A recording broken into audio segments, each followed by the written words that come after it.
ભ્રષ્ટાચારીઓને ડામવામાં અને ભ્રષ્ટ અધિકારીઓને કાયદાના પાઠ ભણાવી લાંચ લેતા ઝડપી લેવામાં આવેલ છે. તેમને મદદરૂપ થનાર તેમજ જાગૃત નાગરિક તરીકે ભ્રષ્ટાચાર વિરુદ્ધ લડત લડનાર એવા અનુસૂચિત જાતિ સમાજનું ગૌરવ એવા યુવાન શિક્ષિત અમારા સાથી મિત્ર પ્રિયાંક રોહિતને ગુજરાત રાજ્યના વડોદરા શહેર લાંચ રિશ્વત શાખા દ્વારા ઇનામ વિતરણ કરી સન્માનિત કરવામાં આવ્યા.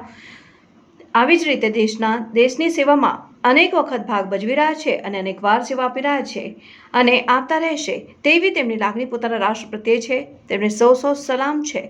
ભારતના 78મા સ્વતંત્રતા પર્વની ઉજવણી 15મી ઓગસ્ટના નિમિત્તે વડોદરા નર્મદા ભવન ખાતે એન્ટી કરપ્શન બ્યુરો દ્વારા સન્માનિત કરેલ તે બદલ આસિસ્ટન્ટ ડાયરેક્ટર શ્રી ભેસાણીયા સાહેબ તથા એસીબીના તમામ કર્મચારીઓને હૃદયના ઊંડાણપૂર્વક આભાર વ્યક્ત કર્યો.